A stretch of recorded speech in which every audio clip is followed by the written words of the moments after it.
6장 1절부터 시작된 성전 건축은 하나님을 위한 성전 건축은 아직 다 끝나지 않았습니다.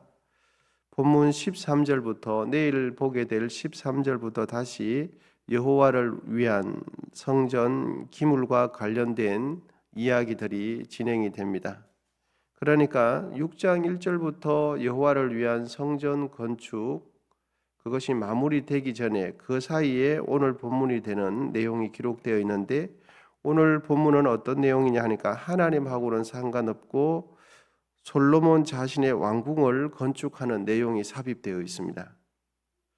패턴이 보면 어떤 일을 진행할 때에 하나님과 관련된 일을 다 마무리하고 이제 그것이 끝나면 왕이 된 솔로몬 왕을 위한 왕궁을 건축하는 내용이 기록되면 자연스러울 것 같은데 하나님을 위한 성전 왕궁을 다 마치기 전까지 이 왕궁이 자신의 왕을 위한 왕궁 건축이 내용이 삽입되어 있습니다.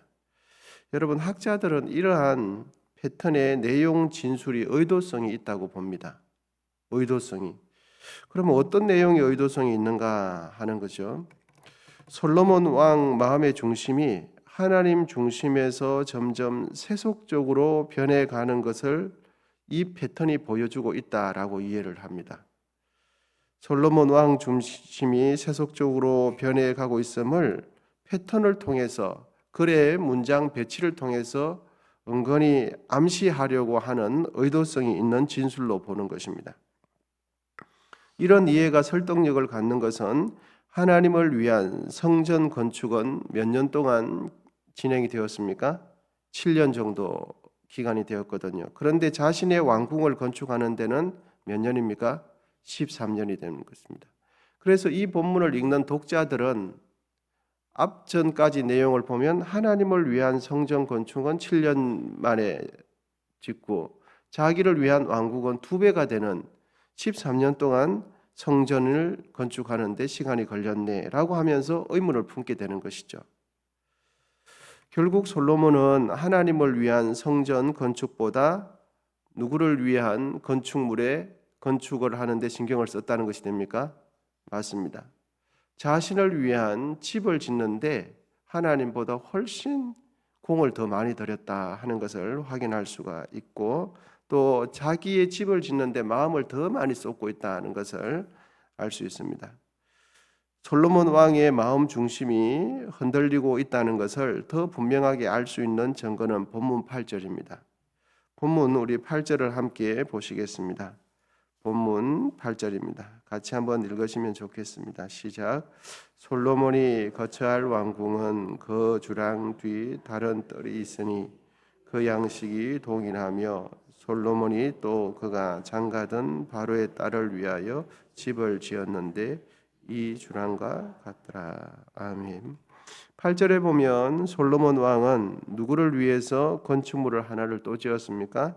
바로의 딸을 위해서 건축물을 하나 또 지었습니다.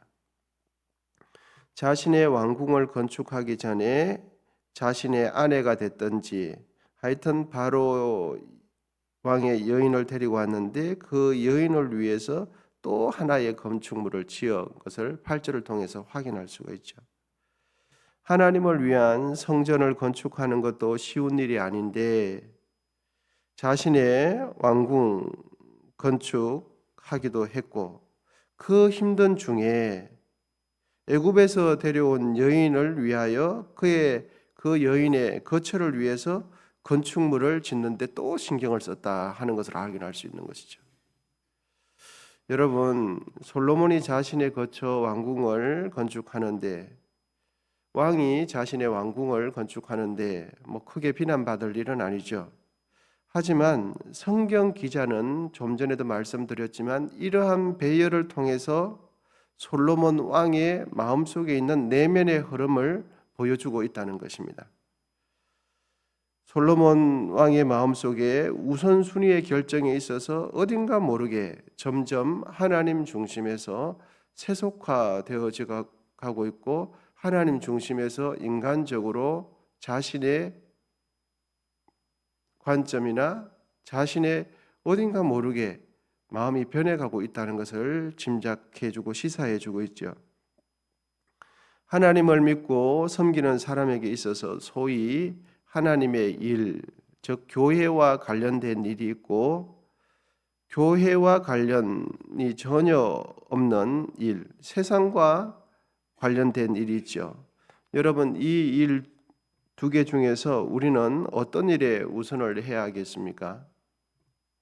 지금 제가 말씀드리는 이러한 질문 자체가 조금은 어리석은 부분이 있죠.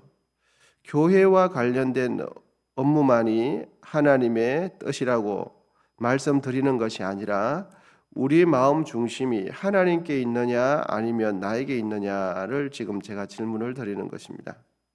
여러분, 오늘 본문의 솔로몬 왕의 중심은 점점 어디에서 어디 쪽으로 흐르는 것 같습니까? 여러분, 우리의 마음은 항상 고정되어 있지 않습니다. 우리의 마음은 마치 물이 위에서 아래로 흐르는 것처럼 우리의 마음은 언제든지 움직이거든요. 사람의 마음은.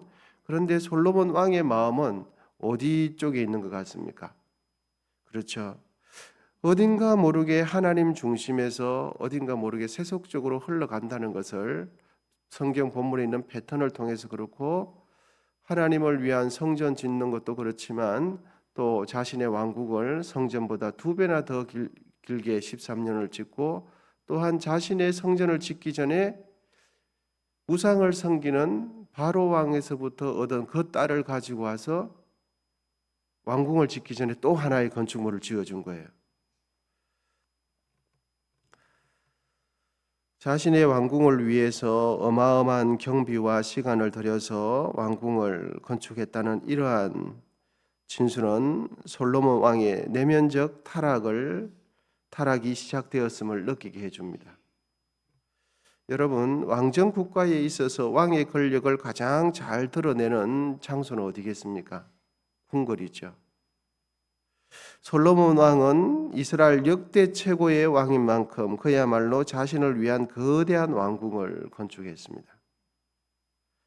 또한 솔로몬 왕은 우상을 섬기는 바로의 딸을 위해서 건축물을 하나를 건축할 때에 그 건축물을 적당하게 지은 것이 아니라 당시의 최고급 자재들을 사용해서 바로의 딸을 위해서 궁을 지어 주었습니다.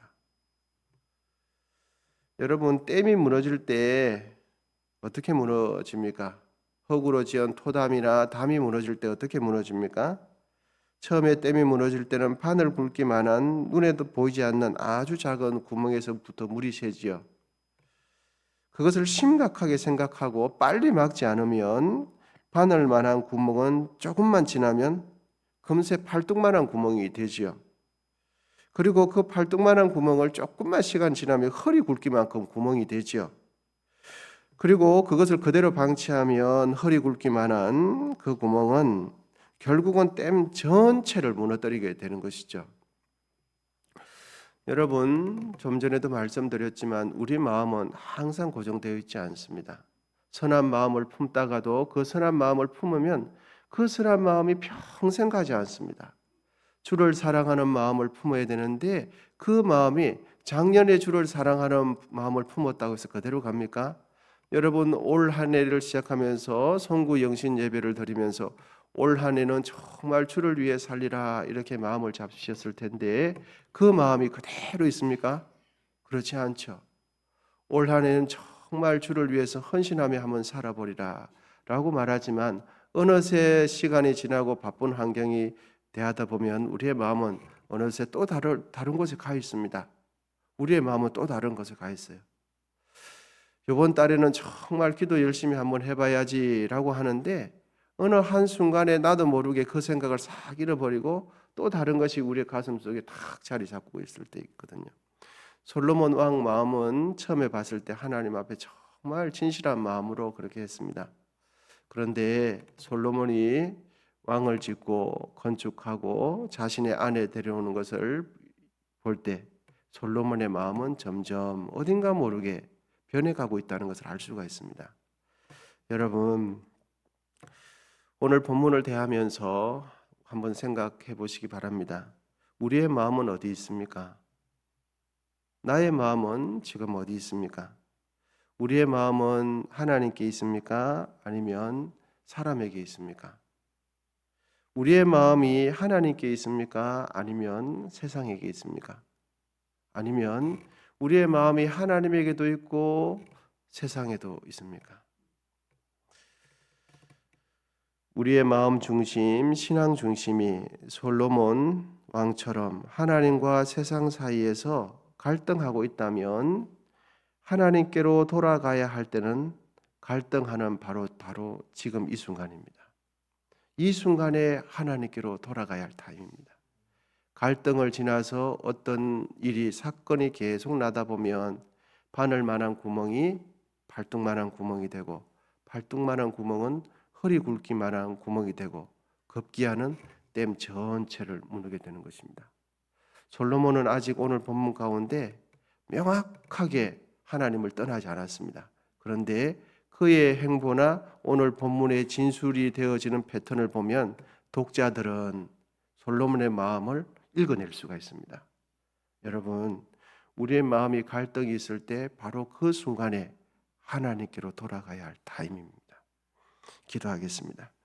하나님 아버지 감사합니다. 오늘도 새나 허락해 주시고 하나님 말씀을 또 상고하면서 우리 내면을 살펴보고 이 말씀 붙들고 기도하기를 원합니다. 주님, 우리 모두에게 은혜 주시고 성령께서 가르쳐 주시고 깨우쳐 주시고 우리의 마음을 사로잡아 주시옵소서. 진리의 영이신 성령이여 오늘도 동행해 주시옵소서. 이 시간 정성껏 애물 드린 손길 가운데 함께 하시고 원성에 속한 모든 권속들 또 우리 교우님들 가정과 직장 가운데 함께 하시고 또 해외에 나가 있는 우리 자녀들 군복무하는 우리 자녀들 또 취업을 준비하는 우리 자녀들 공부하는 자녀들 가운데 함께하여 주시고 이 나라 이 민족 가운데 은혜 베풀어 주시고 평석에 누워 계시는 한우분들 가운데 하나님의 속히 치유함의 은혜가 있을 수 있도록 도와주옵소서.